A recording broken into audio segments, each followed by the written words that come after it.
fui à terra do Bravo, eu fui à terra do Bravo, bravo meu bem, para ver se embravecia, bravo meu bem, para ver se embravecia. Cada vez fiquei mais manso, cada vez fiquei mais manso, bravo meu bem, para a tua companhia, bravo meu bem, para a tua companhia.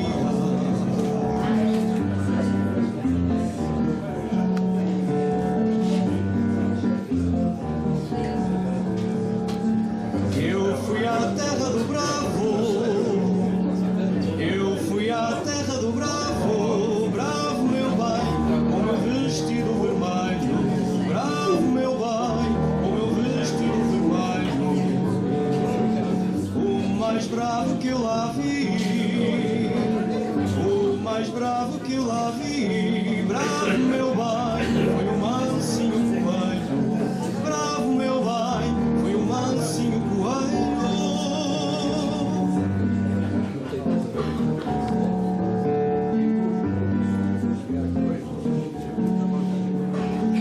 As ondas do mar são brancas, as ondas do mar são brancas, bravo meu bem, e no meio amarelas, bravo meu bem, e no meio amarelas.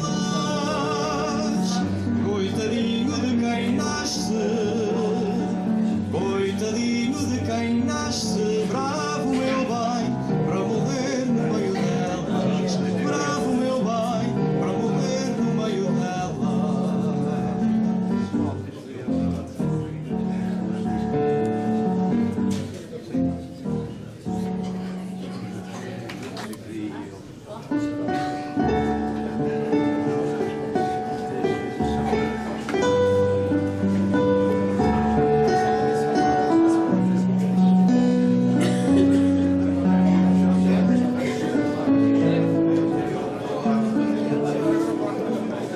No berço que aí encerra, bebo as rimas deste canto, no mar alto desta terra, nada arrasar no meu canto. Mas no terreiro da vida, o jantar serve de ceia, e mesmo a dor mais sentida dá lugar à sabateira.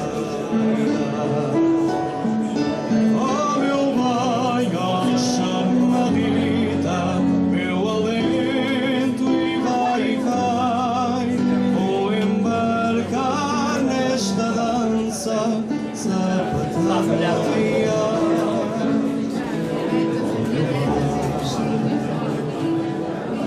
Se a sapateia não der para acalmar minha alma inquieta, estou para o que der e vier nas voltas da chamarrita. Chamarrita sapateia, eu quero é contradizer o alento desta bruma que às vezes requece. Oh meu bem, oh chamarrita, meu alento e vai, vou embarcar nesta dança sapateia.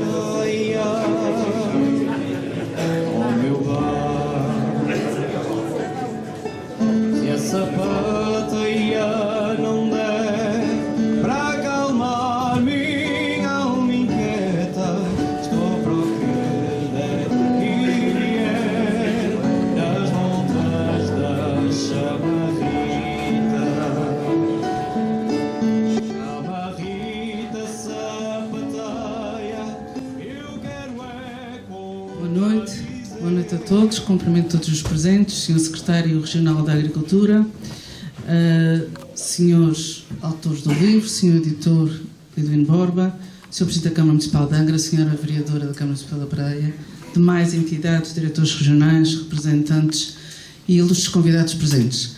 Apenas para proceder a esta abertura, dizendo que é com gosto que nos associamos à Biblioteca a este evento de lançamento do livro que já está há algum tempo programado, Lidwin Borba, com a autoria aqui do José Paulo e do Edgardo. Como vocês sabem, são duas personalidades ligadas a esta tradição cultural da Ilha Terceira em particular, mas que se estende também a outras ilhas do Grupo Central. E, efetivamente, o que vamos assistir hoje é o lançamento e a fixação, no fundo, num documento que pode sempre ser consultado com documentação fotográfica e documentação textual daquilo que é uma prática cultural muito enraizada na nossa cultura e que permite perceber o respeito que o terceirense tem pelo touro, pela sua lide e por toda a envolvência económica, social, afetiva, emocional que esta prática envolve. Temos também a apresentação do arquiteto José Parreira, que falará logo de seguida. Então eu vou passar a palavra ao Lidwin Borba, que é o editor de mais esta obra. Já é a segunda obra que lança na biblioteca, foi Os Forcados de Torloco, esta é a segunda. E esperemos que não seja a última e que continue também com esta forma tão expressiva de editar numa ilha, uma editora pequena que tem conseguido, de facto, fixar não apenas as nossas tradições, mas também figuras monumentais e inesquecíveis da nossa vivência terceirense. Lidwin, a palavra. Ilustres membros da mesa, entidades presentes, ilustres convidados, senhoras e senhores, meus amigos, temos amigos aqui. É com alegria que estou aqui, neste caso um bocadinho com umas cerimónias, mas também deixarei 2 ou 3 palavras na qualidade de editor. Foi um prazer editar este livro, da autoria do Dr. José Paulo Lima e do amigo Edgardo Vieira, que vão deixar um contributo para as nossas tradições muito importante. É do melhor que eu encontrei até hoje das investigações que tenho feito em relação à tourada à corda. É um trabalho de muitos anos e é um trabalho que marcará as gerações vindouras em relação a esta questão da tourada à corda. Não os vou amassar mais, já disse e vou repetir, é com muito prazer que estou aqui.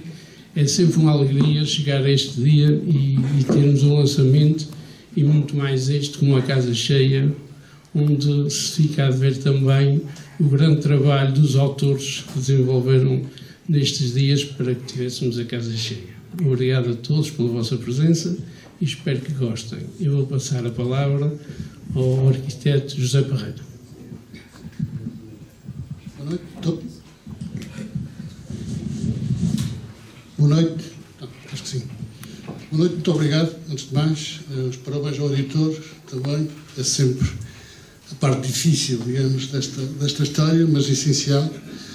E gostaria de começar por referenciar os dois coautores desta obra. Não gostava de ser exaustivo na leitura, obviamente, dos currículos, só mencionar que o José Paulo Lima nasceu em 1982 em Angra, doutorado por Ciências Agrícolas Agrárias no ramo da produção animal e mestre em zootecnia pela Universidade dos Açores, pós-graduado em Comportamento e Bem-Estar Animal pelo Instituto Superior de Psicologia Aplicada de Lisboa e licenciado em Medicina Veterinária pela Universidade de Trás-os-Montes e Autor.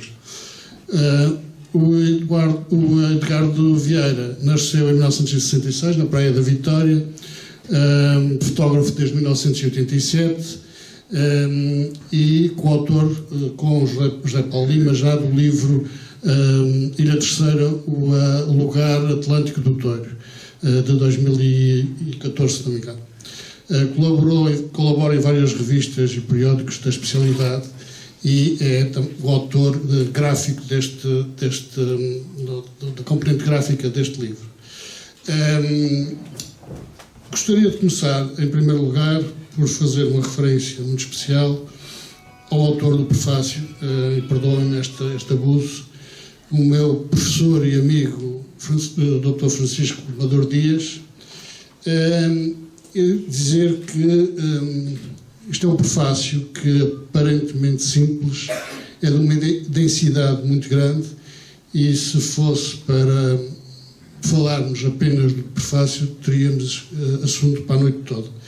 E, portanto, mas gostaria de deixar aqui, de qualquer maneira, uma nota, porque aborda aqui 2 ou 3 questões que me parecem essenciais e que são, de facto, uma nota introdutória para aquilo que depois será desenvolvido a nível do livro. Há um pintor que eu gosto muito, um pintor catalão, que é o Joan Miró, e que numa fase da sua vida conseguiu depurar a sua pintura quase à essência, quase nada. E ele dizia que levou quase uma vida inteira até conseguir que um mero traço numa tela branca tivesse a expressão que ele pretendia. O Dr. Amador Dias é um pouco isso, ou seja, consegue manifestar um profundo eruditismo em algumas pinceladas de escrita e que nos deixam a pensar durante bastante tempo.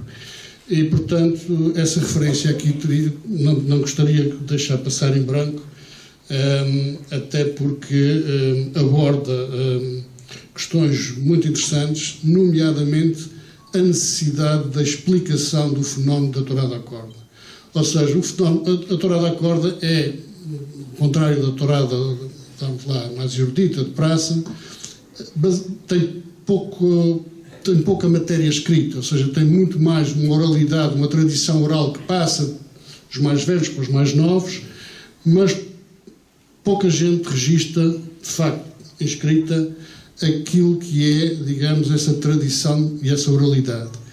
E ainda bem que há gente como o José Paulo Lima que se predispõe a fazer essa recolha e a deixar esse manifesto escrito para as gerações vindouras, porque é um legado importante, porque muito dessa tradição, por via dessa oralidade, muitas vezes perde-se e é uma pena. E, portanto, gostaria de facto de só de realçar também aqui uma nota do Dr. Amador Dias, lembrar que de facto a terceira acaba por ser a transferência atlântica ou o berço atlântico da tradição mediterrânica, e o Oiápios do Egito, o Minotauro de Micenas e o Ur da Europa são transportados aqui para o Touro Bravo da Ilha Terceira e cria aqui a nova realidade. Na Atlântida, que se calhar as provas científicas dizem que já não era fisicamente aqui, mas pelo menos para o terceirense, e o terceirense acaba por ser de facto o Atlante. E o Atlante que simboliza essa tradição e essa cultura que se reinventa aqui no meio do Atlântico. Gostaria de começar a abordar este livro por uma frase do próprio autor e que, quanto a mim, espelha exatamente aquilo que é a intenção do livro.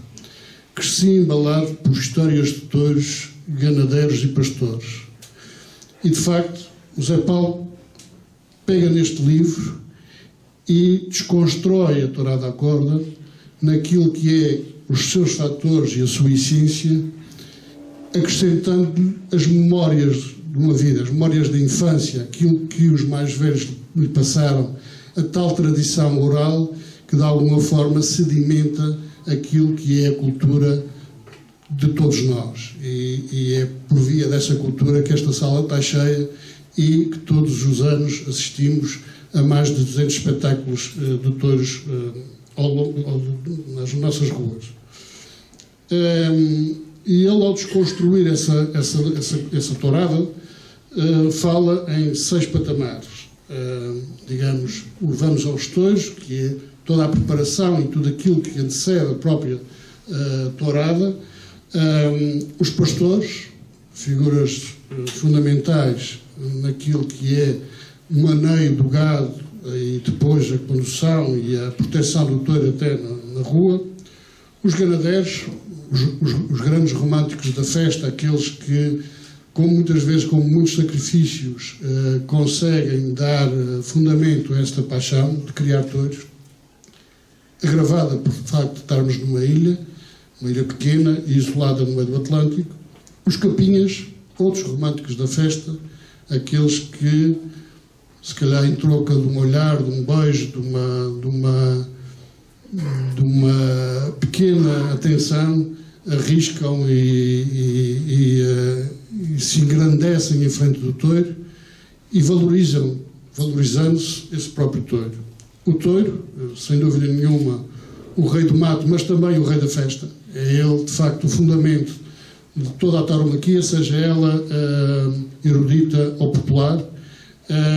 O touro é, efetivamente, o fundamento da festa.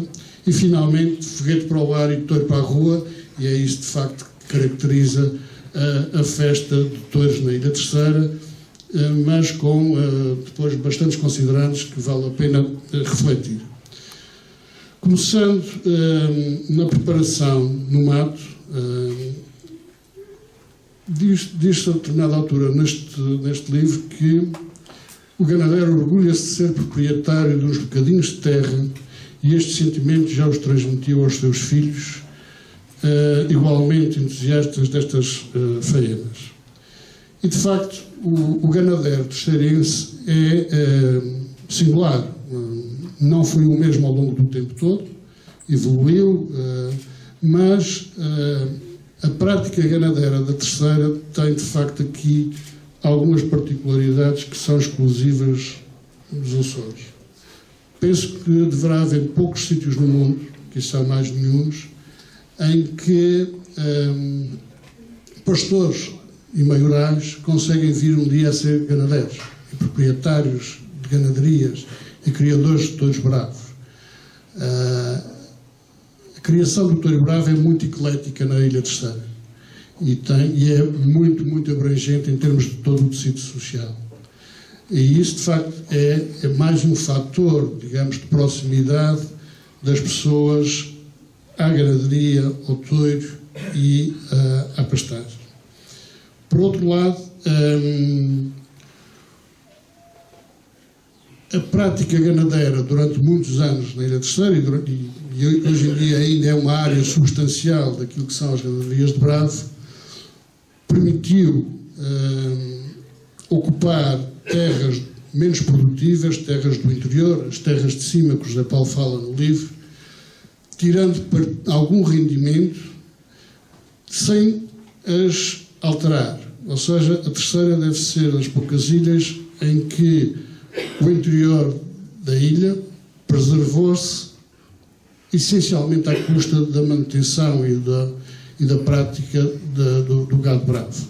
Portanto, nesse aspecto, a ganaderia é um santuário da ecologia e o ganadeiro é um protetor, é um fomentador da ecologia e um protetor dessa mesma natureza. Outra da frase que também me chamou a atenção é que se diz que ser ganadeiro é a forma de empobrecer alegremente, ou algo assim parecido. E, de facto, os ganadeiros fazem dessa dificuldade, a superação dessa dificuldade também, motivo da sua existência, ou seja, o reconhecimento que a sociedade tem pelo esforço que o ganadeiro põe na criação do touro é, em grande parte, o reconhecimento da sua própria atividade e é aquilo que o motiva a ser criador de touros e a ser, digamos, um dos intervenientes desta história. Por outro lado, nesta introdução que se faz à prática da tauromaquia, chega-se aqui à conclusão de que os touros nascem de uma forma mais ou menos natural após a largada, digamos, de gado que sustentaria, digamos, a atividade humana um pouco mais tarde, a quando do desembarque dos primeiros colonos. E é esse gado que permanece solto e selvagem no interior da ilha que inicialmente é usado nas festas e é, digamos, o primeiro interveniente taurino desta história. Como dizia o Dr. José Alpoim de Bruges, muito provavelmente ao trazer o touro laçado do interior da ilha para os festejos das freguesias, isso permitiu que os rapazes mais novos e mais afoitos se pudessem divertir com esse animal, cujo objetivo era, de alguma forma, saciar a fome dos pobres e das esmolas das confrarias do Espírito Santo, que já nessa altura, de alguma forma, povoavam a ilha. Há aqui, de facto, uma ligação da tauromaquia ao culto do Espírito Santo, culto esse que desapareceu quase por completo no continente. Alguns autores dizem que poderá ter a sua origem nos Templários, o que seria curioso, porque os Templários dão origem depois à Ordem de Cristo, e a Ordem de Cristo, a sua ligação, obviamente, através das capitanias aos Açores. E, de facto, há algumas similaridades, e não é por acaso que Tomar e Sintra, lugares muito reconhecidos como centros dos Templários, ainda se mantêm ligados ou à tauromaquia popular, muito semelhante àquela que praticamos aqui, ou até mesmo ao culto do Espírito Santo. E, portanto, o touro entra aqui nesse culto de partilha, com o objetivo, obviamente, depois de ser, nos primórdios, morto e a sua carne consumida, como em muitos outros lugares onde a tauromaquia popular tem por objetivo divertir a população e alimentar os carenciados. Depois temos, obviamente, os pastores, outros românticos da festa, que são pessoas que dedicaram e que dedicam essa paixão ao campo, ao touro, à natureza, ao espaço livre, e são eles também, digamos, o garante da transmissão do saber, de uma certa ruralidade que se mantém e de uma prática que se transmite de pais para filhos, de mais velhos para mais novos, e que garantem, de facto, que a prática da criação do touro se mantenha de forma consistente. São pessoas que têm um imenso orgulho na casa onde trabalham e no trabalho que fazem, são reconhecidos pela comunidade, têm, de facto, um conhecimento empírico. E há aqui nuances interessantes, como a forma como os nomes que se davam às vacas e a fonética que era utilizada para que as mesmas pudessem obedecer aos comandos dos pastores.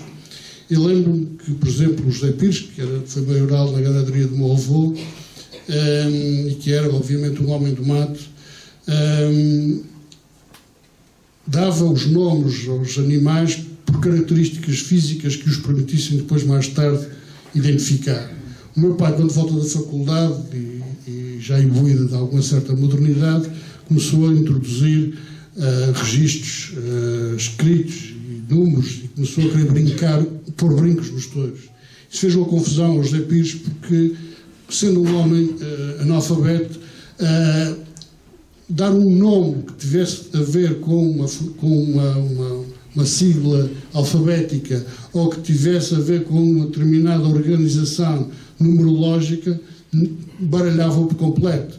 O José Pires era um homem que tinha, digamos, um reconhecimento facial e exterior do touro muito apurado. Eu lembro perfeitamente, já ele estava reformado, assistir um espetáculo da Praça de Touros ali da Grota dos Galrinhos, e ele fazia sair um touro de uma ganaderia descendente da nossa, e ele traçar a genealogia toda daquele touro, primeiramente pela observação das características físicas do animal.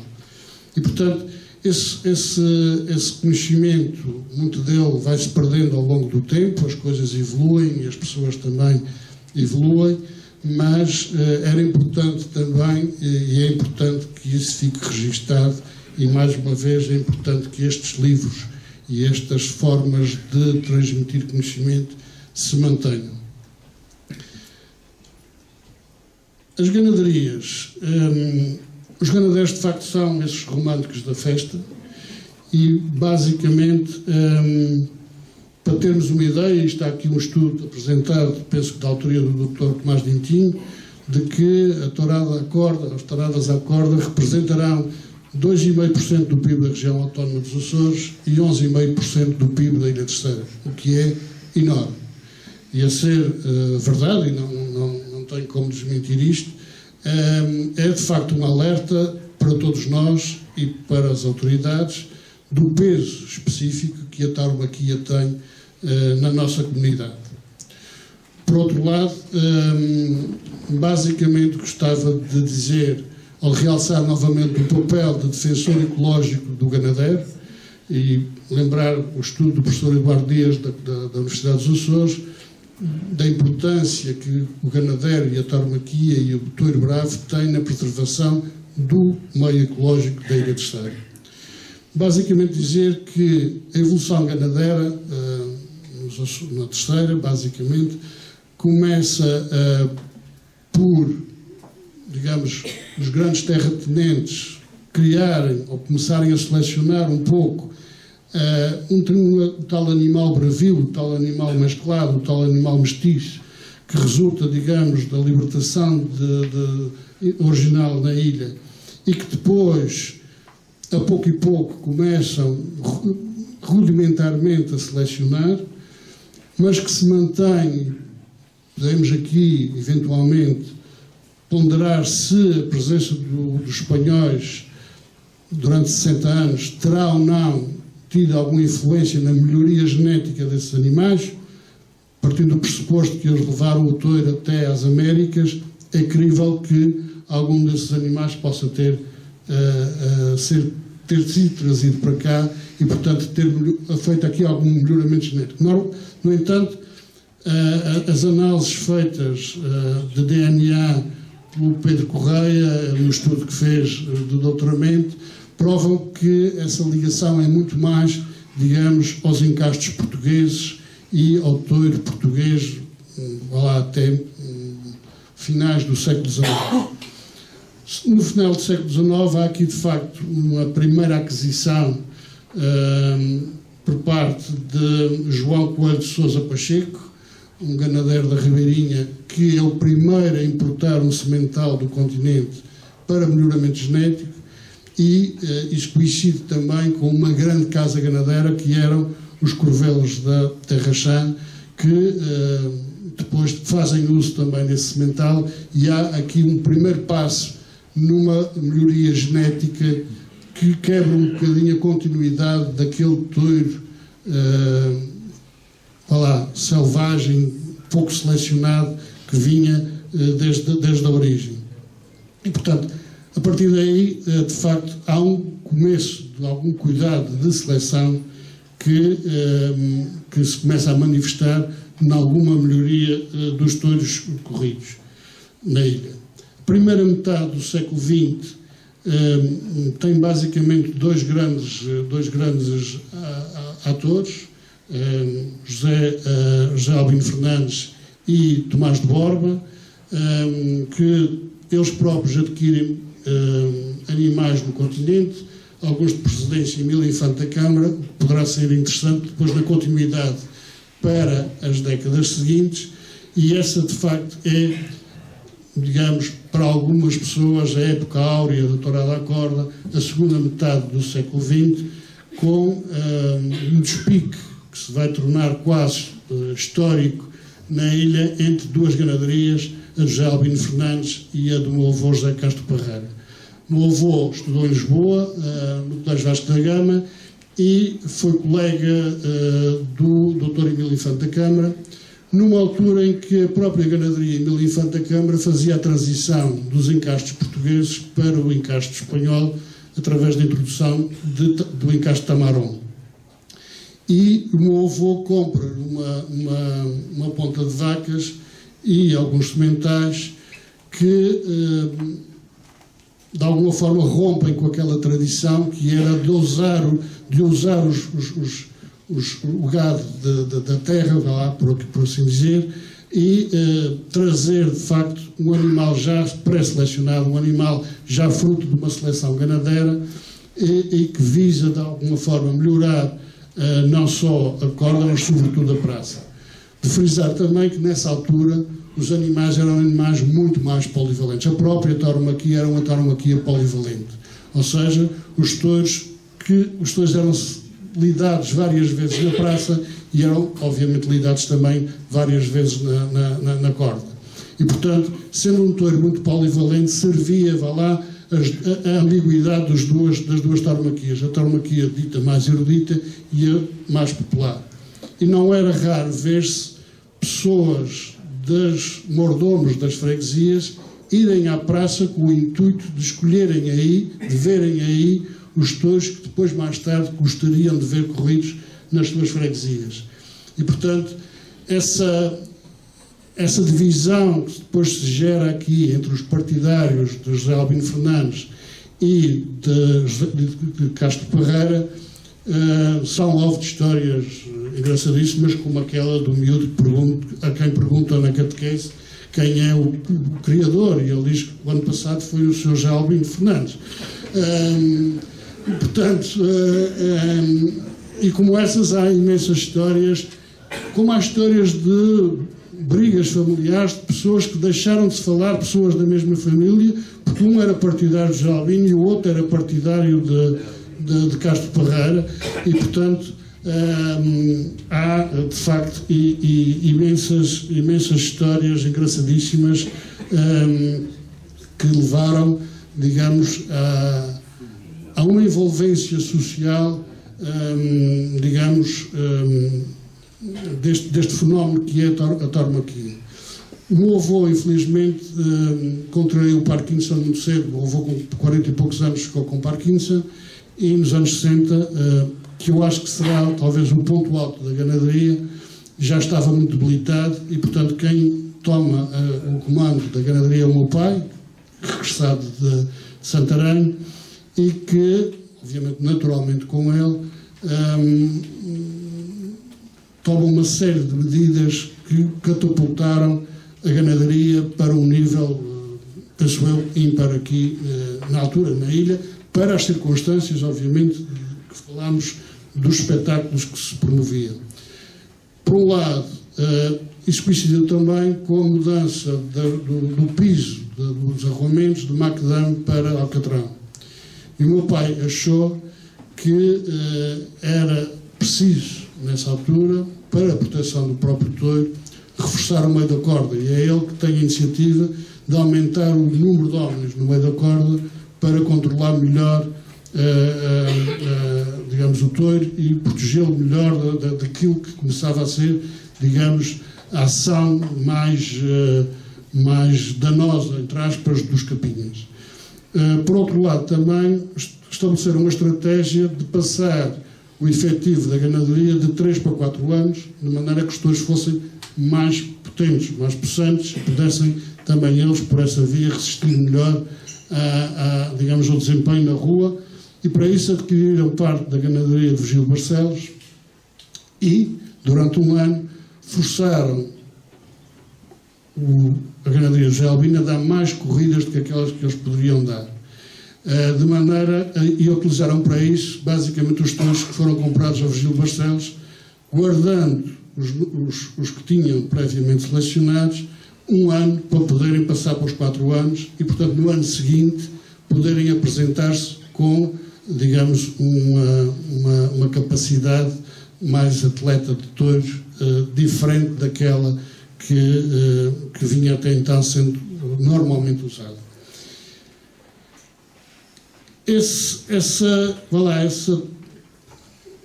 duelo termina com a venda da ganaderia, após a morte do meu avô, em 71, e depois há um terceiro evento. Portanto, o primeiro evento do João Coelho de Sousa Pacheco, com a compra do semental no continente. O segundo evento, a importação de camada inteira, ou seja, vacas e sementais, diretamente de uma ganaderia continental e já com a introdução de sangue espanhol nas ganaderias de Bravo da terceira. E há depois uma terceira etapa, quanto a mim, embora não venha referida no livro, eu acho que é pena, que é protagonizada pela ganaderia de Rei Botelho. E embora, digamos, isso se faça sentir mais na tourada de praça, não é? Do que propriamente na tourada de corda, mas é um trabalho fundamental. Ou seja, a introdução nos anos 90 de uma camada de purrandilha, e estamos a falar daquilo que é, digamos, consensualmente e atualmente uma das melhores linhas genéticas de seleção do mundo inteiro, e se calhar hoje em dia já se fala até quase num monoencaste de jandilha. A vinda desses dois para cá despletam várias situações. Por um lado, rompem também com essa tradição do touro polivalente, ou seja, começam a partir daí os ganadeiros a criarem duas linhas separadas, uma para a corda e uma para a rua, e isso é fundamental, porque são dois tipos de touro diferentes, são dois tipos de toureiro diferentes, e falaremos à frente disso na parte correspondente ao touro. Mas isso é importante, essa divergência entre as duas camadas. E isso faz por essa introdução. Por outro lado, a introdução da vara como elemento de seleção, principalmente para o touro de praça, e esse é, de facto, o grande termómetro da bravura. Depois podemos especular se a vara tem ou não repercussão na corda, mas isso será eventualmente outra discussão. Mas, de facto, são eles que sistematizam e trazem, digamos, essa sistematização para cá. E depois também, por uma experimentação que se começa a fazer já numa segunda fase da ganaderia, da introdução de alguns sementais na camada de corda. E, portanto, da introdução, ou da experiência, pelo menos, da introdução de alguma nobreza do touro da praça na agilidade e, digamos, na friareza daquilo que é o touro da rua. E, portanto, estes parecem-me ser três passos fundamentais que caracterizam, digamos, a ação ganadeira na Ilha Terceira. Passando para os capinhas, vejo que há aqui vários, e de facto são, digamos, as pessoas que fazem brilhar o touro. O touro tem um propósito que é auxiliaridade, que é nós podermos aquilatar pela forma como ele investe, pela forma como ele é, de alguma forma, contrariado e enganado pelos oponentes, na praça pelos matadores, na rua pelos capinhas. Há de facto são eles que de facto fazem brilhar o touro, ou são eles também que pela sua ação podem aniquilar completamente o animal. E isso foi assim também durante muito tempo. Ou seja, havia capinhas que eram mais afetos também a uma ganaderia ou a outra, e muitas vezes havia ganadeiros que pagavam para ficarem em cima das paredes para não causarem danos aos seus touros. Como muitas vezes também havia grandes guerras entre capinhas e pastores, porque algum pastor mais matreiro conseguia com que o touro não fosse menos enganado e o capinha pudesse ser de alguma forma acolhido, e não várias vezes houve vias de facto entre pastores e capinhas por via dessas malandrices que se faziam uns aos outros. Eu estou a ver aqui alguns, o Magalhães, o Ananias, mas gostaria de recordar alguns que eu ainda vi atuar bastante mais velhos e já desaparecidos, como o Borra Branca, o Prosa e muitos outros. Eu não queria estar a personalizar isto aqui porque vou-me esquecer de alguns e isso seria de facto uma pena, mas de facto dizer também que os capinhas sentiram essa evolução, tal como o toureiro. A forma como os capinhas de antigamente toreavam, até porque o touro era diferente e os dois são diferentes, ou seja, há hoje se calhar uma preocupação até porque com os touros puros isso é mais fácil, e principalmente com a seleção que foi introduzida, o touro ou seja, é mais dócil, é menos brusco, é menos intempestivo e, portanto, pode-se-lhe fazer coisas que não se podia fazer ao touro de antigamente. E, portanto, o toureiro, hoje em dia, se é que podemos falar assim, tende a aproximar-se um bocadinho mais de algum estaticismo que vamos encontrar depois na praça pelos matadores de touros. E não é por acaso que, em algumas fotografias do Edgar Vieira, nós vemos já, em substituição do portor ou da capa, já vemos um capote, já vemos uma muleta e já vemos formas de torear com o guarda-sol diferentes. O Prosa, lembro-me bem dele, empapava bem o touro no capote, no guarda-sol, porque era a forma de se ocultar a si próprio, mas depois mexia-se muito mais. Tinha ele que se tirar da frente, porque o touro comia. O meu pai, por exemplo, como toreava a pé, e o Luís Borba também, começaram a tentar parar-se com o guarda-sol e, de alguma forma, utilizar o guarda-sol como se fosse um capote na arena. Isto pode-se fazer com alguns touros, e principalmente com touros puros, já não se podem fazer com touros corridos, como alguns que estão aqui bem sabem. E, portanto, há aqui uma evolução natural, e eu diria que o Capinha estará, eventualmente, para o toureiro, para o matador de praça, um bocadinho como o regioneiro espanhol está para o toureiro a cavalo português. O toureiro a cavalo português é um toureiro de frente, é um toureiro que visava essencialmente testar a coragem das montadas essas depois eram utilizadas nas cargas de cavalaria na guerra. E, portanto, o regioneiro é um toureiro de garupa, é um toureiro de campo, é um toureiro que leva o touro à garupa, como as pessoas do campo levam na doma campera. O Capinha, muitas vezes até por estar a torear touros corridos, tem que levar o touro por trás. Não se pode parar e lancear, senão é colhido. E qualquer pessoa que já toreou touros corridos sabe que não se pode parar à frente do touro corrido. Portanto, há, de facto, um mérito adicional no parar e estar quieto à frente de um touro, mas também isso só se pode fazer a alguns touros e em algumas condições.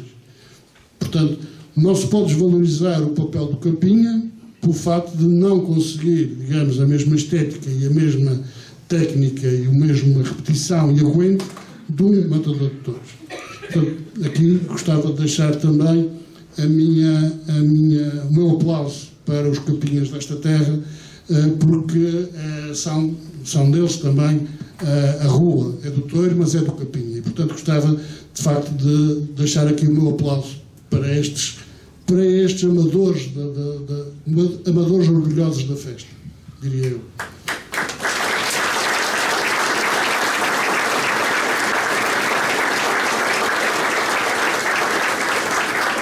Bom, falar do touro é falar de muita coisa e daria aqui pano para mangas e ainda temos muitas pessoas para ouvir e, portanto, não quero monopolizar a noite de maneira nenhuma, mas, de facto, já falámos um pouco na origem do touro e da ganaderia, de realçar, de facto, que, digamos, aquilo que a determinada altura se tentou classificar como o touro da terra, o José Paulo tem dúvidas e manifesta-as no livro, e eu também as tenho e já as manifestei também em vários colóquios.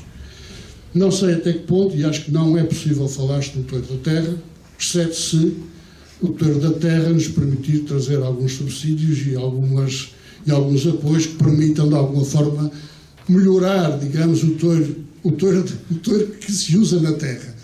Agora, dizer que há um touro da terra, isso a mim mete-me alguma confusão, porque o chamado touro da terra foi um touro completamente desencastado e fruto, digamos, de uma miscelânea de misturas e até, muitas vezes, entre touros bravos e vacas mansas, porque eram touros que tinham que ser, muitas vezes, polivalentes. E, portanto, esse touro que chega ao século XIX seria, basicamente, um touro mestiço, um touro, digamos, misturado e sem qualquer tipo de seleção, começa a ter alguma preocupação de seleção a partir daí. E as camadas que ficam daqueles ganadeiros mais tradicionais e que depois mais tarde se vem por convenção chamar o touro da terra, são um pouco fruto dessa mesclagem que ainda subsistiu aqui, embora muita delas já com a introdução de alguns sementais, como vimos no início do século XIX, XX e XXI, e que, portanto, não podemos dizer que temos aqui uma raça autóctone de touros bravos, até porque isso também não existiu com essa linearidade nem no continente português, nem no continente espanhol. Em Espanha havia imensos encastes, ainda hoje há alguns, outros já desapareceram, e em Portugal também havia vários encastes que foram desaparecendo porque a tauromaquia evoluiu e alguns desses encastes não tinham a capacidade de serem usados lá na praça ou em outros espetáculos populares com a mesma intensidade com que mais tarde se vai usar alguns deles. E, de facto, por exemplo, a nível de Espanha, o touro nos últimos 50 anos sofre uma evolução brutal, no sentido de possibilitar um toureiro cada vez mais artístico, que não era o mesmo toureiro do princípio do século XX, ou do final do século XIX, que era essencialmente um toureiro que era muito mais domador do que propriamente artístico, até porque os touros não permitiam que as pessoas se parassem da forma como se param hoje.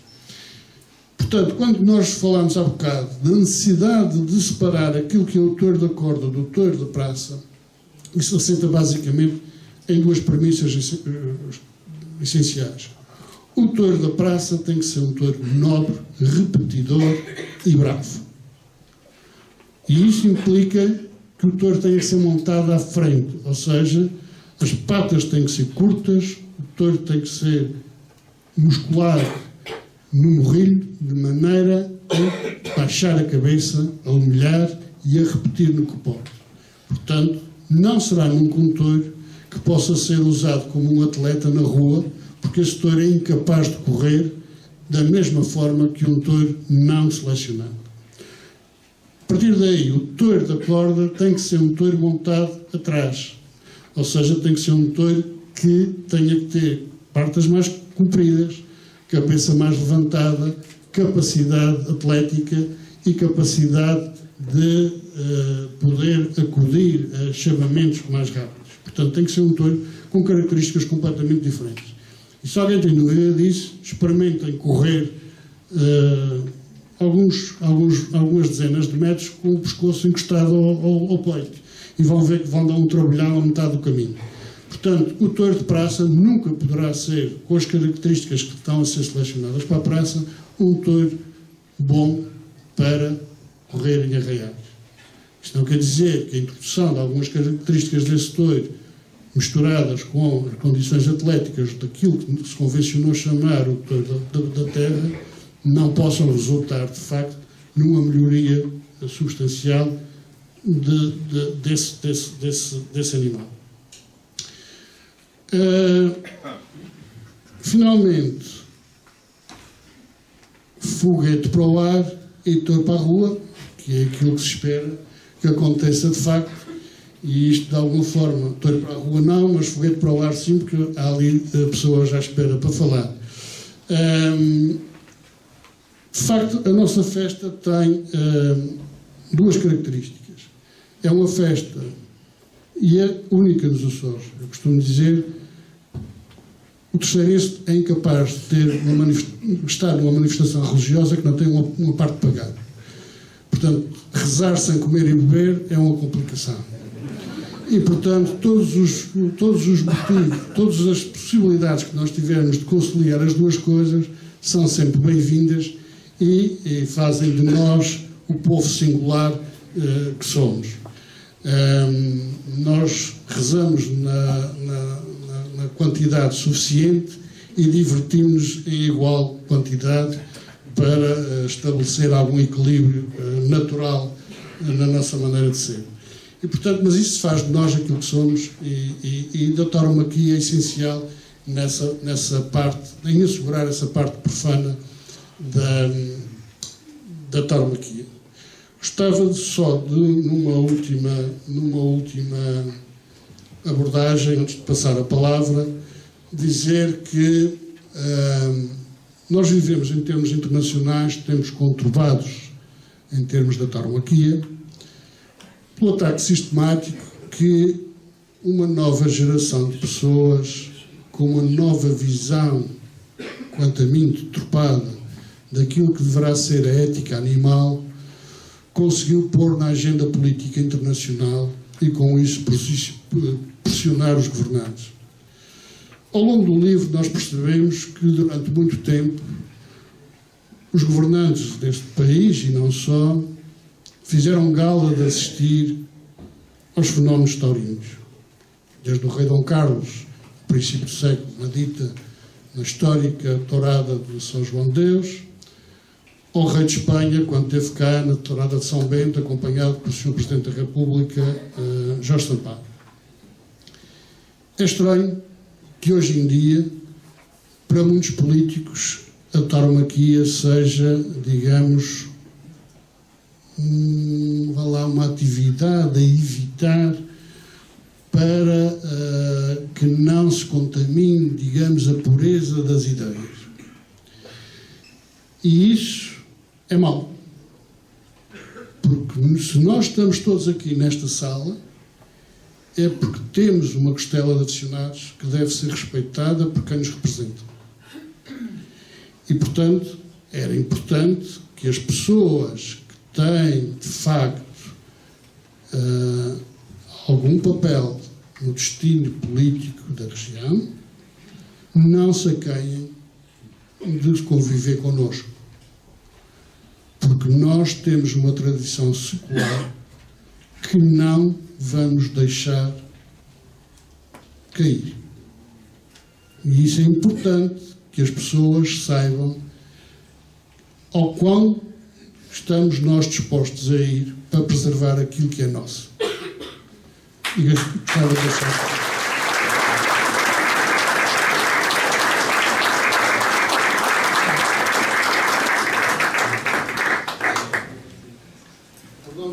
Tenho-me alongado tanto, mas não peço era devida. Ia-me esquecendo ao Edgar Vieira, porque é coautor do livro, e, de facto, é através das imagens que ele tem aqui que se ilustra parte daquilo e que dá substância também àquilo que são os textos do José Paulo.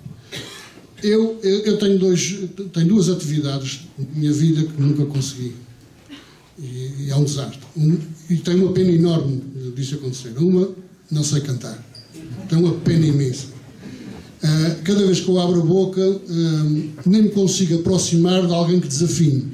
Portanto, saem assim uns sons esquisitos que nem desafinar se pode chamar. E eu tenho uma pena imensa de não saber cantar. A outra sou um péssimo fotógrafo.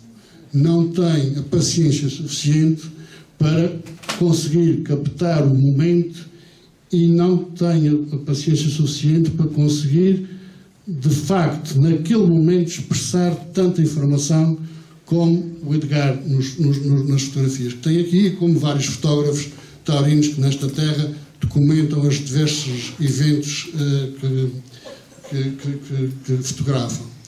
Dizer apenas que não se devem comentar as fotografias, devem-se apreciar e sentir. E, portanto, deixa cada um de vós depois, digamos, passarem essas páginas e observarem e sentirem aquilo que o Edgar pôs em livro. Muito obrigado, Edgar.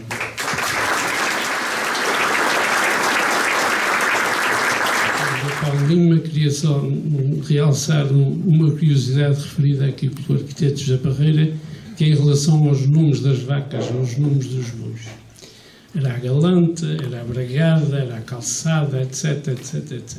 E o meu amigo, o Dr. João Ventura, que foi funcionário desta biblioteca até há pouco tempo, e hoje trabalha como arquivista nas obras públicas, em tempos fez uma investigação sobre uma herança, e ele dizia-me que das vacas e dos bois que existiam nessa herança, todos os nomes eram constituídos por 3 sílabas. Bragada, calçada, galante e assim sucessivamente. É uma curiosidade que ele nem tem explicação para ela, mas fica aqui só a título de curiosidade: os nomes das vacas, os são números, deixaram de ser nomes.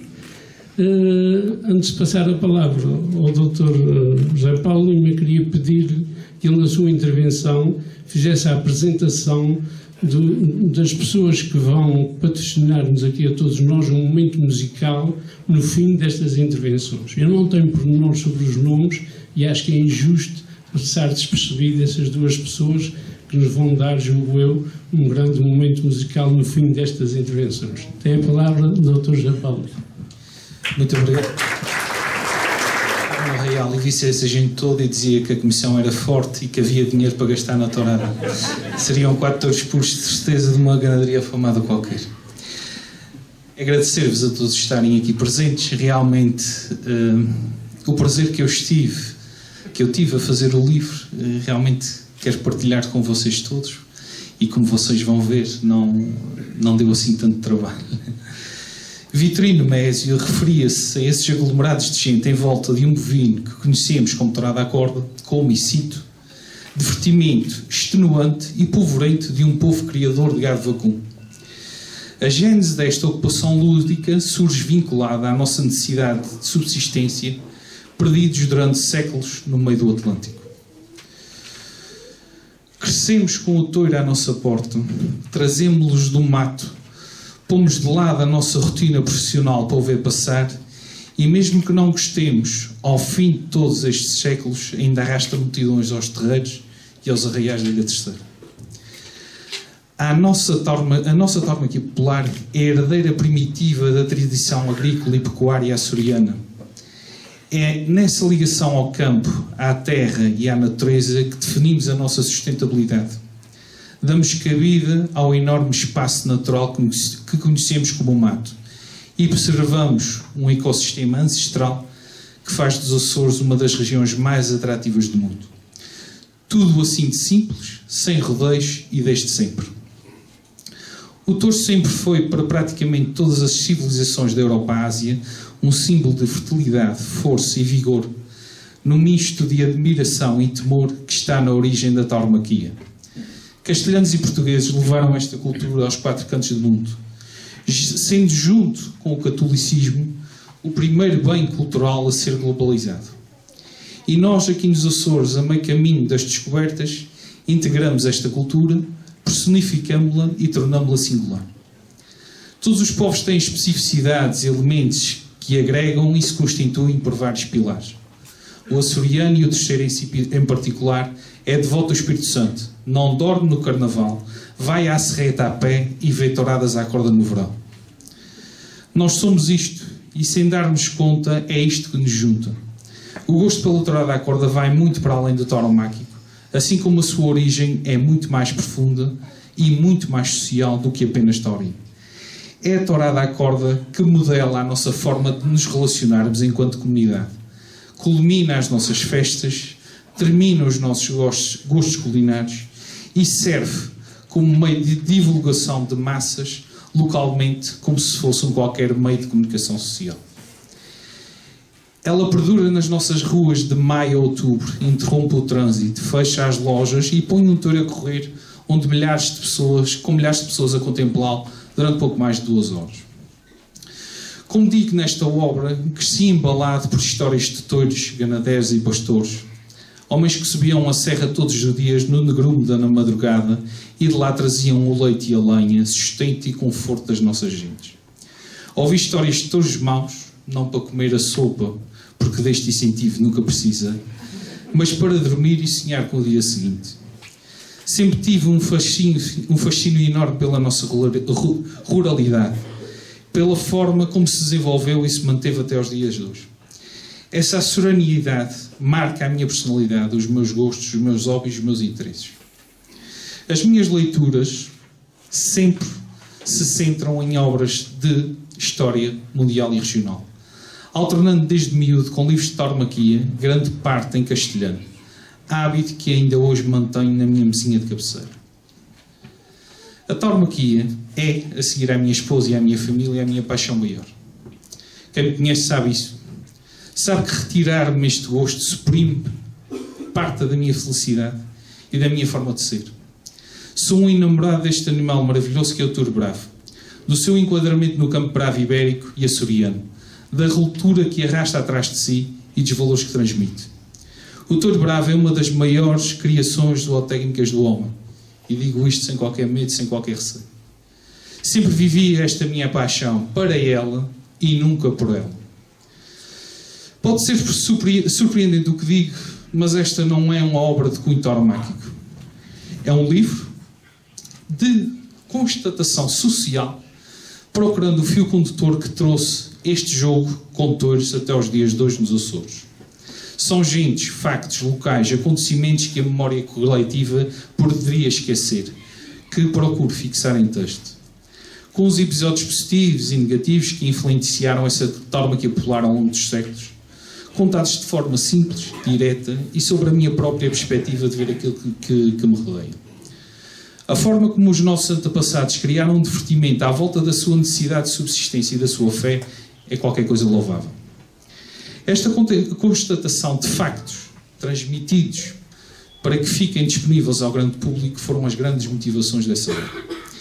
Desde 2012 que o projeto de elaborar 2 trabalhos publicados sobre a ligação das gentes açorianas ao touro esteve latente nas minhas perspectivas. Com uma viagem à Provença francesa, por estas datas, algures entre Nîmes e Arles, rodeado pela imperfeição zootécnica daquilo que é o touro da Camarga francesa, dei por mim a estabelecer um paralelismo com o nosso entusiasmo açoriano pelo touro. Na Camarga francesa, com o rio Rodano como pano de fundo, as vivências históricas com o bovino bravo são muito semelhantes à nossa. Os bovinos que eram a fonte ancestral de proteína animal naquela zona da Gália eram ao mesmo tempo uma fonte de divertimento muito exaltada e uma evidente marca de identidade social desses franceses do Sul.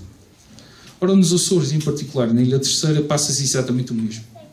Mas entre nós não havia um documento histórico que condensasse toda essa ligação.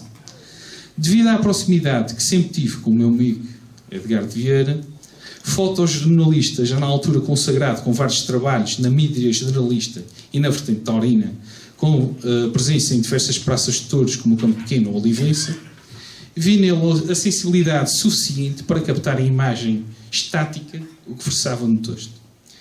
Surgiu em 2014 a obra Ilha Terceira, Lugar Atlântico do Touro, com prefácio do Dr. Adolfo Lima, e ficou a assinatura pendente de fundamentar a tourada à corda. Sensivelmente, desde novembro de 2015, dei início a uma pesquisa documental e testemunhos orais concomitantes com o fim dos meus trabalhos de mestrado e início dos trabalhos de doutoramento, dedicados, não haveria de ser de outra forma, ao touro bravo. Terminado o doutoramento em 2020, centrei-me em exclusivo na elaboração desta obra, em paralelo com as imagens que o Edgar ia captando por toda a geografia taurina da Ilha Terceira. Foram cerca de 200 e pico de relatos orais, de vivências gravadas de muitas personalidades históricas relacionadas com a etnografia e a tauromaquia popular açoriana.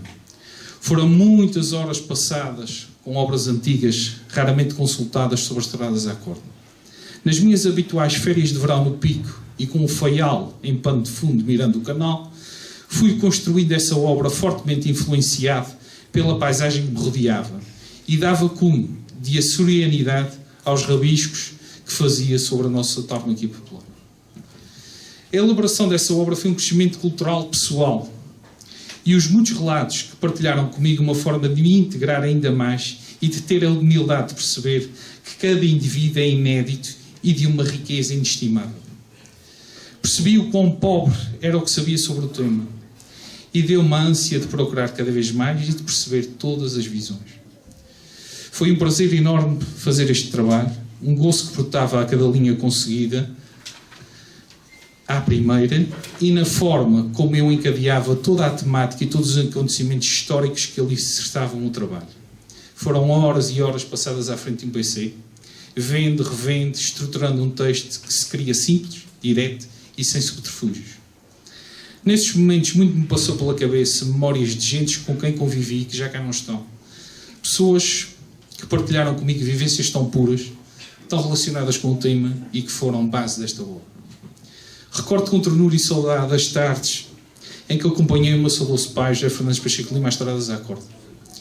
Desde muito miúdo me incutiu a mim e aos meus irmãos o som divertimento que as touradas à corda eram no verão. E como isso já lhe tinha sido transmitido pelos seus antepassados, pela sua família. Lembro-se de histórias da minha avó paterna, nada entusiasta da festa de touros, diga-se. Maria da Conceição Fernandes, das histórias dos seus familiares ganadeiros e pastores, da casa da família que dava para a estrada por onde vinham os touros a pé para a freguesia. Da história onde sem ainda 10 anos, o seu filho mais velho, aqui presente, João Fernandes Pacheco de Lima, havia desaparecido, vestido de camisola e barreta de bolota, muito cedo pela manhã, em busca dos touros bravos que vinham a pé pela Caná do Capitão. A aflição com que ela me contava esta história, ainda hoje, de fechar os olhos, eu recordo com saudade como é que o fazia. É o primogênito da minha avó, quase octogenário hoje, esse miúdo que não sabemos como escapou ao controle do pai, da mãe, da avó, e é uma das pedras basilares deste livro. Considero o meu segundo pai e são muitas as horas de conversa, sobretudo, que passo com ele. Para João Pacheco de Lima, os meus públicos e sinceros agradecimentos. Para que essa obra surgisse, houve tempo e compreensão, e este foi-me dado por quem partilha comigo a vida.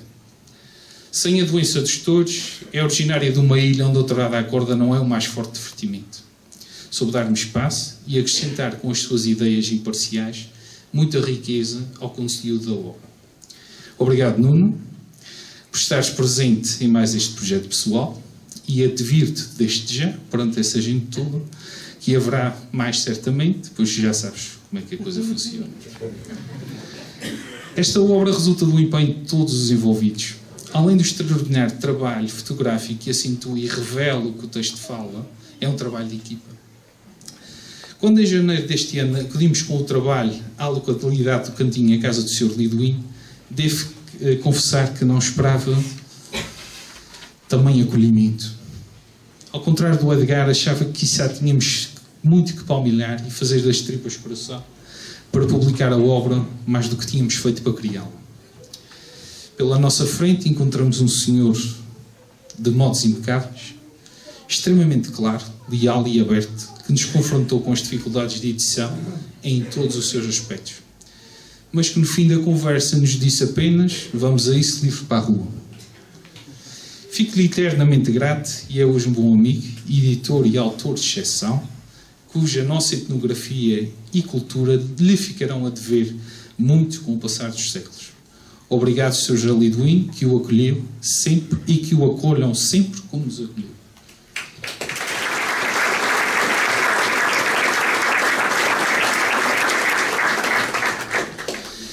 Desde miúdo, com o belíssimo projeto da Tortuga Traumática de Xerém, intitulado Revista Festa na Ilha, eram-nos dados à estampa numerosos artigos sobre a Festa Brava.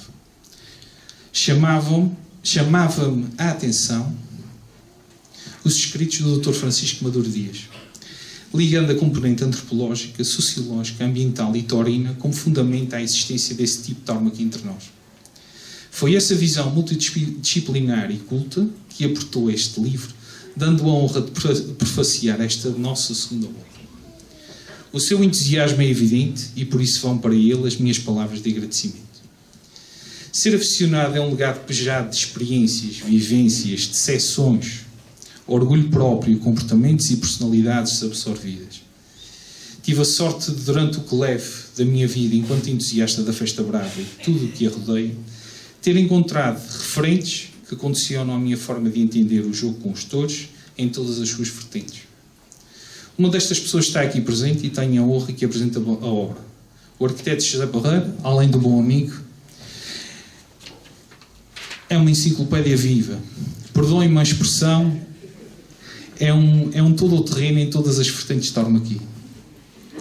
A forma como sempre defendeu as suas convicções tauromáquicas e se manteve sempre fiel ao que é a tauromaquia de qualidade, projetada para o futuro, culturalmente evoluída, e friso isso, uma evidência do seu altruísmo.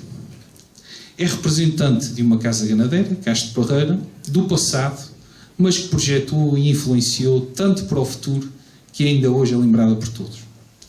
Obrigado, José, por teres aceito esse desafio. És um dos totalistas, utilizando a linguagem futebolística das minhas apresentações literárias. Este espaço onde nos encontramos é a Casa da Cultura. Foram muitas as horas que pesquisei e palmilhei as suas prateleiras. E muitas as solicitações que fiz aos seus funcionários. Agradeço à doutora Cláudia Cardoso a sua amabilidade em nos receber, pondo ao dispor todos os recursos que solicitamos e que muito importantes foram para o sucesso desta apresentação. E agora, fazendo o que o seu Liduíno me pediu, ao João Barros pela sua disponibilidade em animar este serão. O seu talento já fez eco por esse mundo fora. Deleitem-se a ouvi-lo, acompanhar superiormente pelo Helder de Linhares, pois ficarão certamente agradados. Foi um gosto tê-lo assim, Sr. Secretário Regional da Agricultura e Desenvolvimento Rural, Mestre António Ventura, enquanto representante de Sua Excelência o Presidente do Governo Regional. Mas e mais importante que isso também, como bisneto de ganadeiro e filho de afamado pastor. O senhor é uma lufada de ar fresco na defesa dos costumes e tradições etnográficas, onde está inserida a tauromaquia. Mantém a tradição da proximidade a todas as partes constituintes da economia taurina, que sempre foram apanágio, entre aspas, da nossa Secretaria, a qual represento todos os dias como profissional de campo. Este agradecimento estende-se a todas as entidades oficiais aqui presentes, pela importância que deram a este momento. Oxalá esta obra não defraude as vossas expectativas e anseios, e muito obrigado pela vossa presença. Como já referi, este livro não é um documento tauromáquico, nem quer ser um documento de defesa da festa. Procura estabelecer um fio condutor que dá expressão à presença de vós todos que estão aqui hoje. Desde do aficionado mais anónimo ao mais entusiasta, desde o capinho ao pastor, e sobretudo aos nossos amigos que aceitaram o desafio de estarem presentes, este livro foi feito para eles. Esta obra surge para que não se esqueçam os vossos avós, bisavós e trisavós, para que se dê fundamento aos nossos costumes e se continue a evoluir com uma forma de tauromaquia que tem vindo a adaptar-se e a acusar entusiasmo de geração em geração. Falemos, pois, da torada à corda com elevação e sem medos. Deixemos para trás o que não é o interesse comum. Ela defende-se a si própria, porque é genuína, é nossa, e porque consegue cativar as várias estratificações etárias da nossa sociedade. A todos, muito obrigado.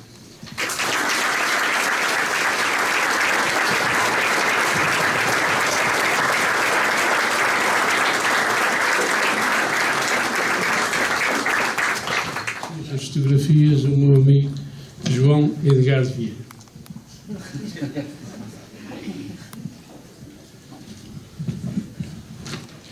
Muito boa tarde a todos.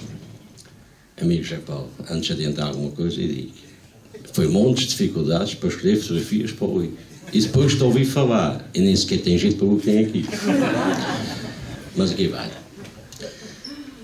Excelentíssimo Sr. Secretário Regional da Agricultura e Desenvolvimento Rural, em substituição do Sr. Presidente do Governo Regional, Srs. Presidentes da Câmara, Srs. Diretores Regionais, demais entidades presentes, caros amigos, aficionados e convidados. Gostaria de agradecer a todos vós que se propuseram a estar presentes para participar do lançamento do nosso segundo livro.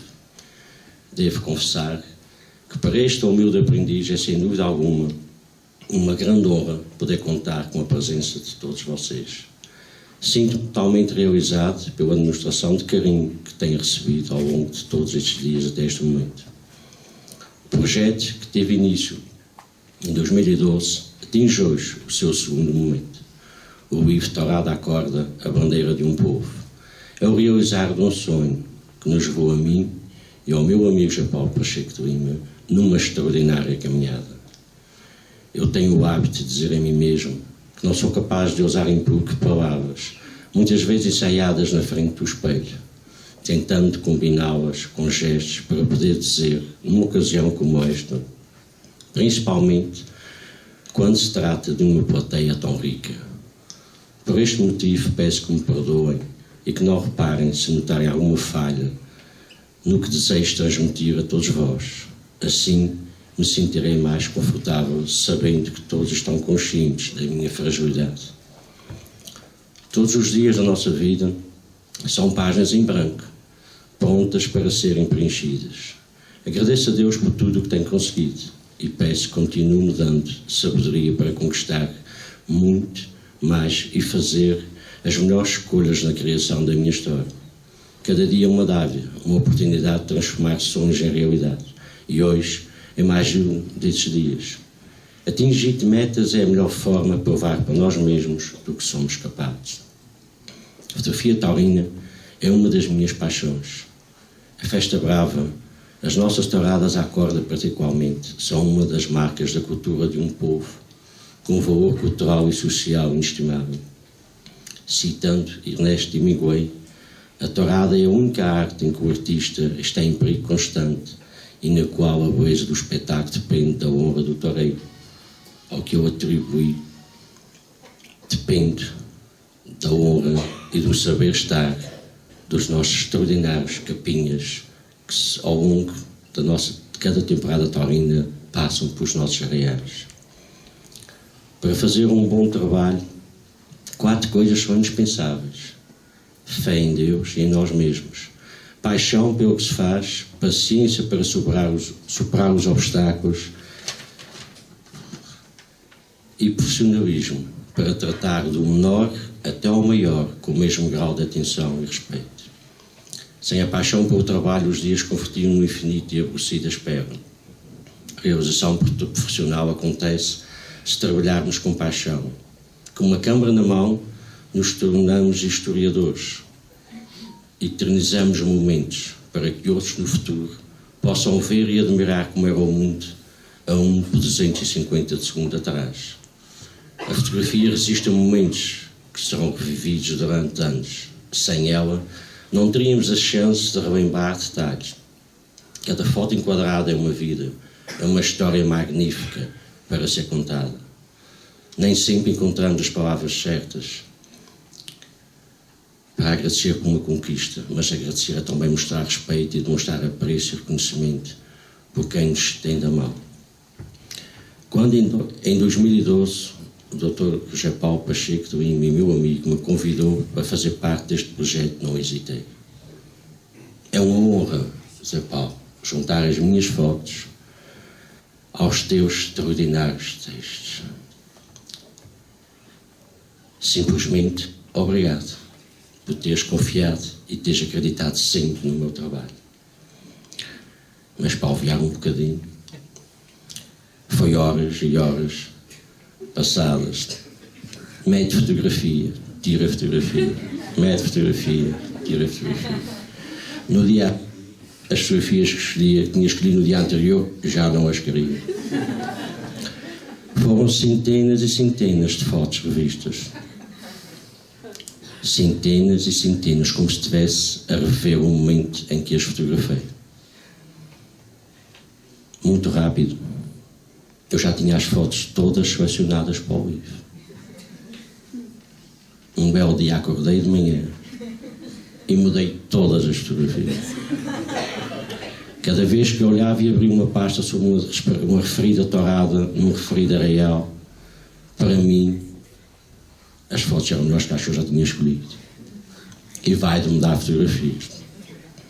É que eu disse, chega. Não pode ser assim, senão nem o Sr. Eduino editava o livro e nem eu estávamos aqui. Muito rápido. Foram selecionadas 200 fotografias para escolher 30 e tal, 40. E aquilo foi tipo aqueles concursos de talento. Está excluído, não só na mais. E assim foi. Por isso, uma vez mais, Japão, todo o trabalho que tive, hoje, agradeço. Valeu a pena. E tal como tu disseste, a tua extraordinária esposa e minha querida amiga, estamos prontos para o próximo. Ao meu querido amigo Eduino Borne, o nosso editor, obrigado por nos ter aberto a porta para mais essa conquista. já são várias as vezes que eu menciono o respeito e a minha gratidão por ti, e posso o tratar assim porque estou à vontade para o fazer. Será interno. E mesmo assim vou ficar devendo o meu muito obrigado ao Dr. Francisco Maduro Dias por ter-nos dado a honra de aceitar o nosso convite para escrever o prefácio do nosso livro. O meu obrigado ao Sr. Arquiteto José Castro Pereira pela dissertação de apresentação do nosso livro. O meu muito obrigado. Não posso também deixar de realçar uma palavra ao meu amigo Rui Caria, que fez questão que a minha fotografia, que está na minha nota de autor, fosse feita por ele. A grande amizade que tenho, é um grande amigo. O meu muito obrigado. E para terminar, porque não tem tantas páginas como o Dr. José Paulo, eu só faço clique. E por fim, para terminar, não gostaria de dizer apenas um obrigado, mas simplesmente gratidão. Muita gratidão a todos vós por terem-se deslocado hoje aqui. E um bem-aja. Muito obrigado.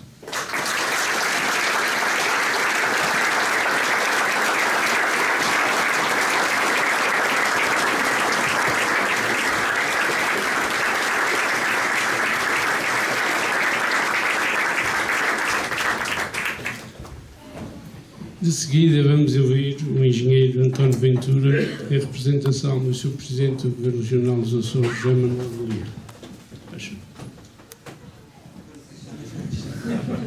Ora, boa noite a todos. Umas breves palavras e permitam-me, antes de mais, dirigir de forma institucional às instituições e personalidades que aqui estão, em representação do Sr. Presidente do Governo Regional, porque isso também vai de encontro ao desafio do arquiteto José Parreira, da falta de medo e da coragem para se estar onde se fala sobre touros. Sra. Diretora da Biblioteca Pública da Turismo, Sr. José Liduíno, arquiteto José Parreira, caro amigo José Paulo Lima e Edgar Vieira, Sr. Representante da Vice-Presidência, Senhoras e Senhores Deputados, Sr. Presidente da Câmara Municipal de Angra, Sra. Vereadora da Câmara Municipal de Angra, Sra. Vereadora da Câmara Municipal da Praia de Vitória, Sr. Diretor Regional, Senhoras e Senhores Presidentes de Junta, ganadeiros, capinhas, pastores, aficionados. Bom, estamos aqui, então, de facto, há muita gente. O que é importante, o povo veio aos touros. O povo veio ouvir falar sobre touros. E José Paulo e Edgar, o povo não veio só ouvir falar sobre touros e ver o vosso livro. Essas pessoas que aqui estão, família, amigos de longa data, vieram-vos dizer obrigado pelo que têm feito pela Festa Brava e pela Tourada à Corda. Acima de tudo, vieram com este momento assinalar não só o livro, mas um percurso de trabalho, empenho, dedicação a favor da Tourada à Corda. As pessoas que hoje aqui estão, incluindo a minha pessoa, era para vos agradecer, dar um grande abraço por aquilo que têm feito pela Tourada à Corda. Não é só o livro que essas pessoas aqui estão. E por isso a vocês dois, uma grande salva de palmas por que têm feito pela Tourada à Corda.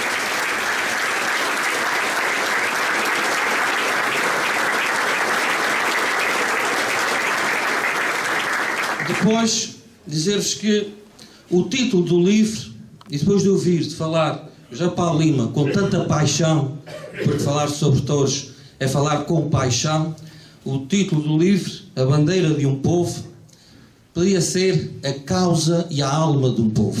Uma bandeira é sempre uma causa. É algo que se pretende que seja perpétuo para o futuro.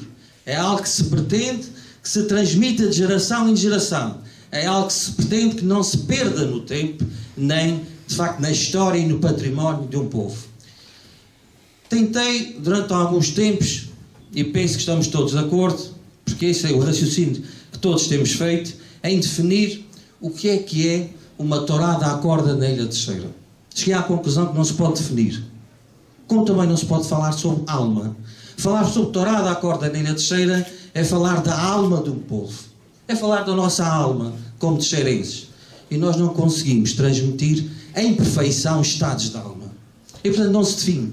Vive-se, sente-se, bebe-se, come-se, vai-se aos touros, aprecia-se os touros, fala sobre os novos mordomos e vai-se falar com os ganadeiros. Tem sido assim, de geração em geração. Ora, em nome do Governo dos Açores, estou hoje aqui para vos transmitir um grande abraço, dizer-vos connosco, como nos anteriores governos também, independentemente das cores, a Tourada à Corda nunca irá morrer, irá estar sempre presente nas nossas políticas públicas, naquilo que é também uma história, um património do povo da Terceira. Vive-se o touro, um elemento central na nossa vida, como não se vive em nenhuma parte do mundo. Estão de parabéns os autores do livro, estão de parabéns os ganadeiros, os capinhas, os pastores, os críticos da Tourada à Corda, as personalidades, os aficionados, estão de parabéns os terceirenses. Muito obrigado.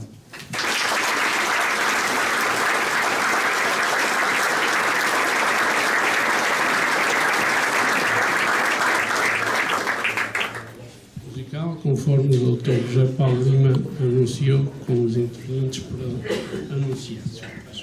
Eu sou o João, este é o Helder e hoje vamos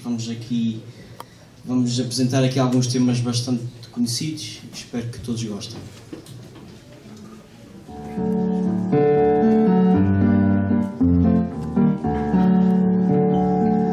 Eu fui à terra do Bravo, eu fui à terra do Bravo, bravo meu bem, para ver se embravecia, bravo meu bem, para ver se embravecia.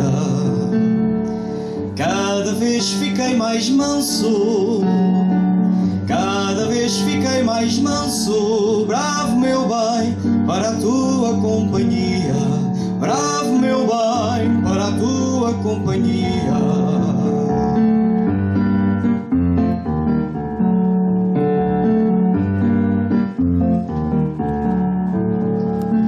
Eu fui à terra do Bravo, eu fui à terra do Bravo, bravo meu bem, com meu vestido vermelho, bravo meu bem, com meu vestido vermelho. O mais bravo que eu lá vi, o mais bravo que eu lá vi, bravo meu bem, foi um mansinho coelho, bravo meu bem, foi um mansinho coelho.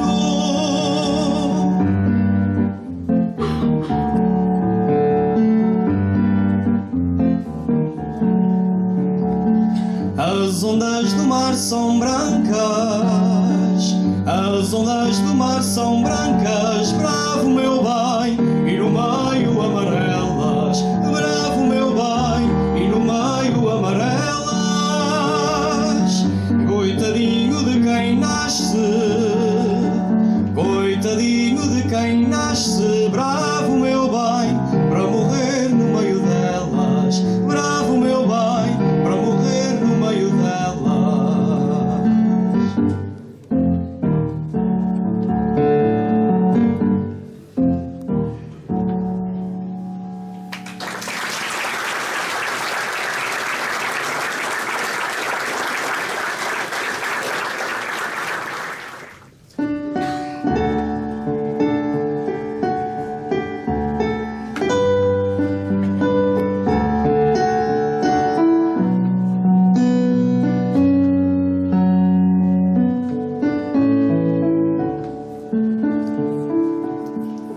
No berço que a ilha encerra, bebo as rimas deste canto, no mar alto desta terra, nada a razão do meu pranto. Mas no terreiro da vida, o jantar serve de ceia, e mesmo a dor mais sentida dá lugar à sapateira. Oh meu bem, oh chamarrita, meu alento e vai,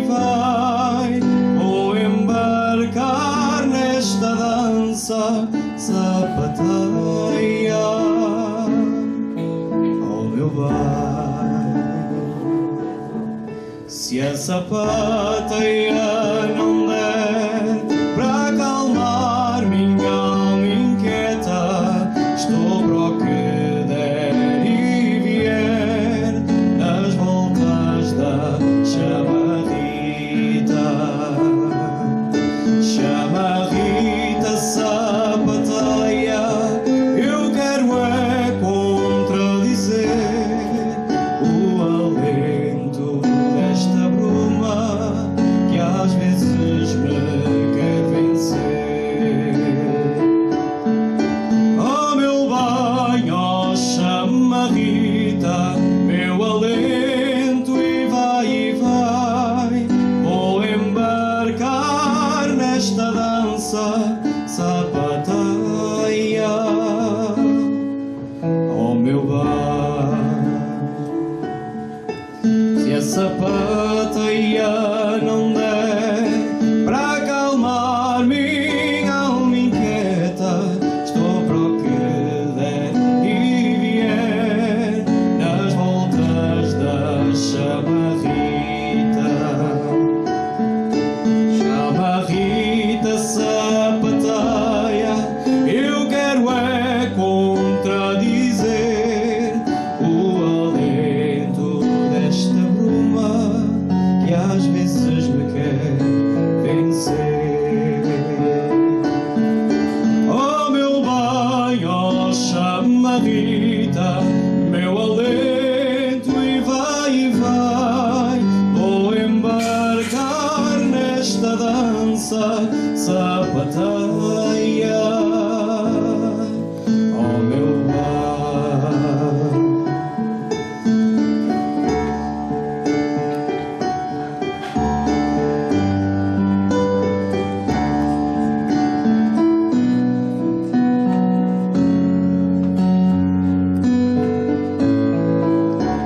Oh meu bem, oh chamarrita, meu alento e vai, vou embarcar nesta dança sapateia.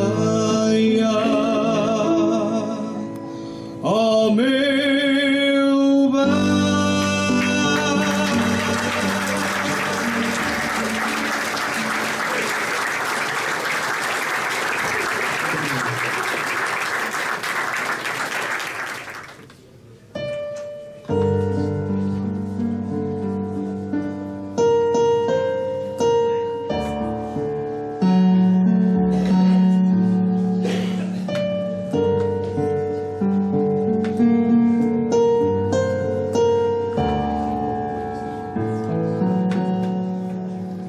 E o sol perguntou à lua, e o sol perguntou à lua,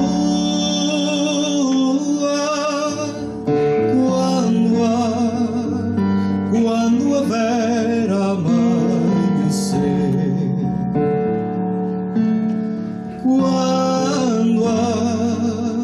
Quando haver amanhecer. E à vista dos olhos teus, e à vista dos olhos teus,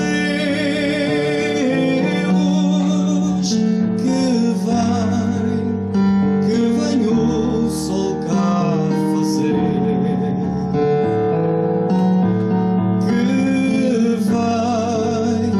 que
tenho de louvar aos autores e espero que tenham gostado. Uma boa noite a todos.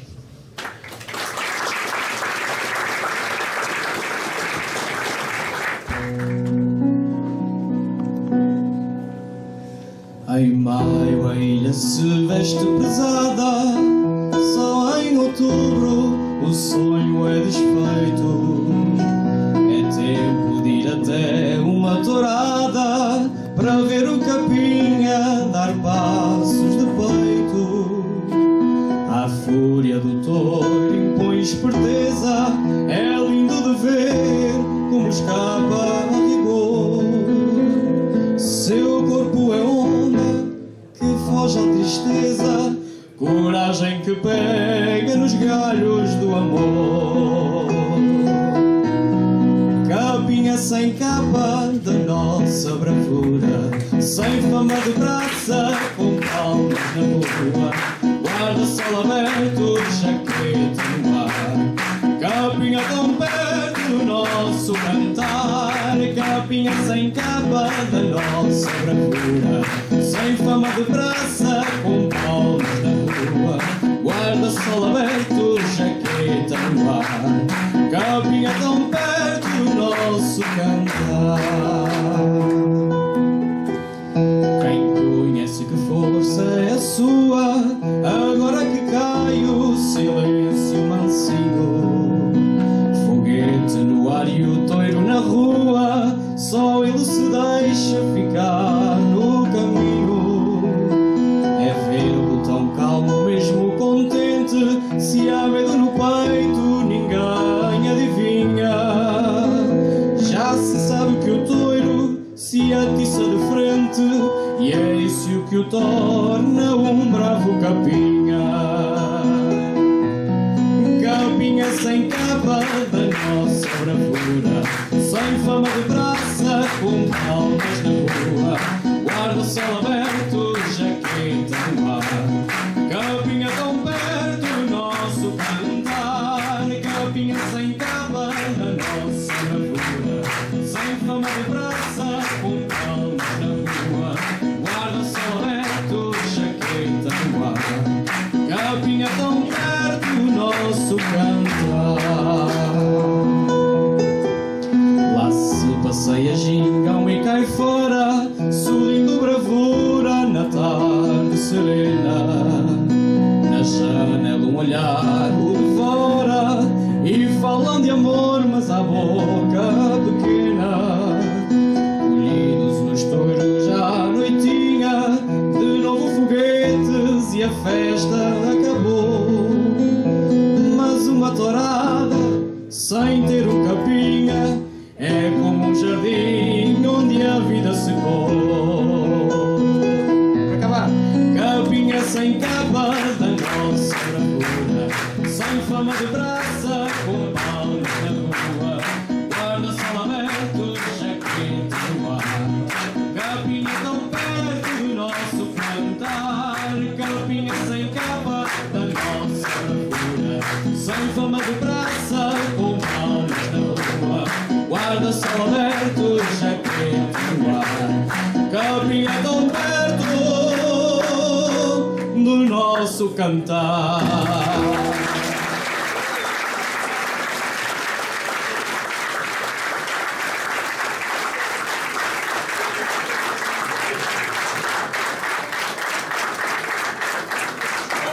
Boa atuação, estamos todos de coração cheio. Vai seguir-se a sessão de autógrafos do Dr. José Paulo Lima e o amigo João Edgar Vieira. Ali atrás tem uma mesa para isso, os livros também estão ali à venda para quem os quer comprar.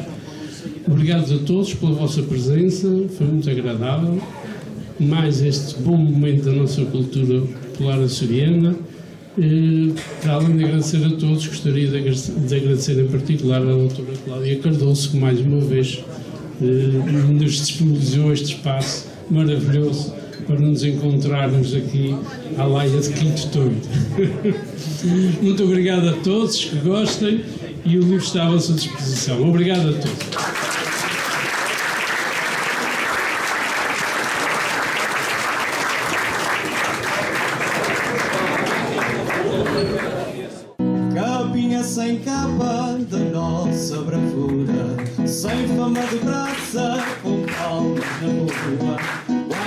sol aberto, jaqueta no ar. Capinha tão perto do nosso cantar, capinha sem capa da nossa bravura, sem fama de praça, com palmas na rua. Guarda-sol aberto, jaqueta no ar, capinha tão perto do nosso cantar. Quem conhece que força é a sua, agora que cai o silêncio mansinho. Foguete no ar e o toiro na rua, só ele se deixa ficar no caminho. É vê-lo tão calmo, mesmo contente, se há medo no peito ninguém adivinha. Já se sabe que o toiro se atiça de frente, e é isso que o torna um bravo capinha. Capinha sem capa da nossa bravura, sem fama de praça, com palmas na rua. Guarda-sol aberto, jaqueta no ar, capinha tão perto do nosso cantar. Capinha sem capa da nossa bravura, sem fama de praça, com palmas na rua. Guarda-sol aberto, jaqueta no ar, capinha tão